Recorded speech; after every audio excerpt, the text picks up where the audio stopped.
Yeah, the movie Rockstar. It's very. I think that's what it was called. There's been so many things like that since I don't remember, but that one was written for me too. It was very very accurate, and yeah, it's probably at the shit. Yeah.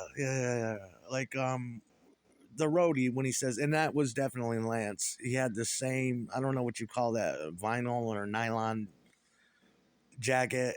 That was Lance. I was Lance Rock. Lance Pelts, Aaron Van Pelts, the ball player. And then they responded with Joe Peppertone, Pepper being McCartney. Yeah, they can't stop fucking toking on this dickhead. But no, that was me, Aaron Van Pelts, Van Vranken, all that, right? Because I lived on Van Vranken, blah blah blah blah blah. But at the end, I used to always say in the club, because I told you we talked code in the clubs, and you see why now, why we were so paranoid, like autistic twin language and shit. I'd bend over at the bar and I'd say, you know, code for meet me. Do you want to code for? Do you want to go to the bathroom so I could talk to you? Would be I'm going to the bog, which was quote first quoted by Johnny Rotten in Rolling Stone magazine in 1978. Um, where he orders a fish with no, he wants a straight up fillet with no vegetables around it, and he calls the waiter a mush, and then he says to the table, "I'm going to the bog." And Rolling Stone magazine said, "What's the bog?" And somebody told him that's British for the bathroom. The cranberries, cranberry bog. Aaron, Barry Tashian, Barry the cat. Yeah, Barry, Air Bear. But in that movie, at the end, he says to uh, am I saying his name right? Marky. He says to Mark, which we played with Marky too, Marky Ramone. He says, "I'm going to have a piss."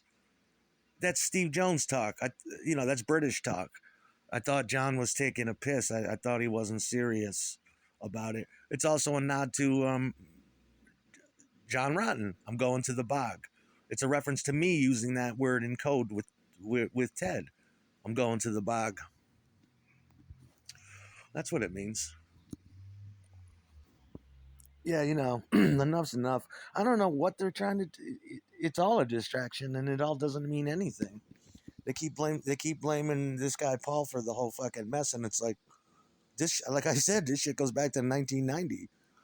As far as I know, McCartney was very busy extremely busy up until '99. I stopped keeping track of where he was after that because I lost my house and I took a while to get internet and et cetera, et cetera. Yeah, no. Somebody wrote McCartney into him. McCartney took one look at it. He's like, "There's something about this guy I like," you know. That's probably what happened. But yeah, I'm gonna set the fucking record straight one day and just secure the rights to certain things that I like, and if I can, and just work in total cooperation with people and help lift them up to where they should be too, because they were integral players.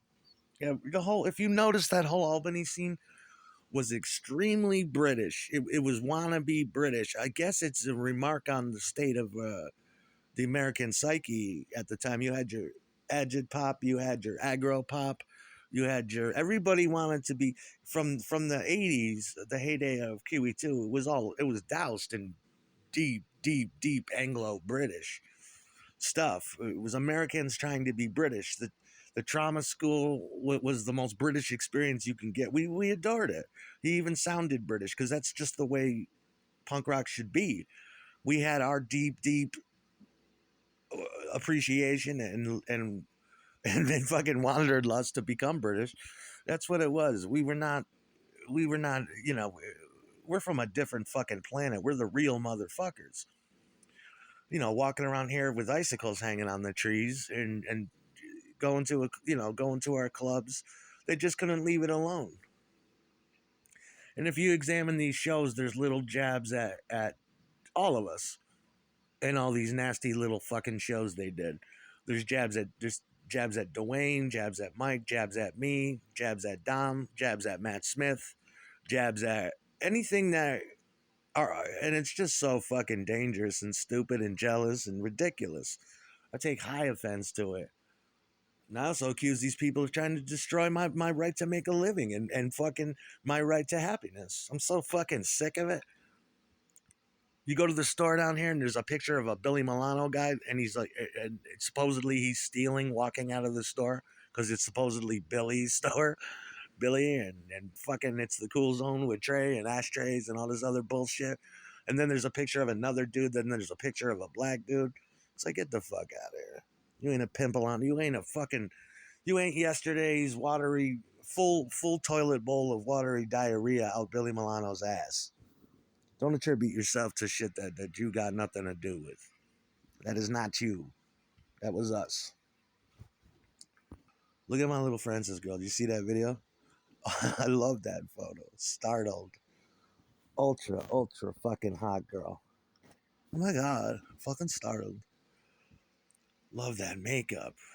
Just want to get it all over that gorgeous face. It's all that fucking matters. Is that pussy. That pussy in that face. Spunk into it endlessly if I can. That's all that fucking matters. Fuck. Endless spunk into that beautiful puss. I can't wait to try. Hurry up before I'm dead. I want to fuck Francis, hold those titties together as I'm banging it on the couch. Oh my god, tongue out, hands cupping titties together, shirt pulled up, legs spread, elbows down, crazy hair. Can't decide how I'm gonna spatter. That's all that matters. I gotta beat my dick now. Just seeing that picture with that fucking makeup. Fucking love your face. My God, grind my tongue on that ass and pussy. Eat that fucking Cobain puss and that Cobain ass. That's what I want to do.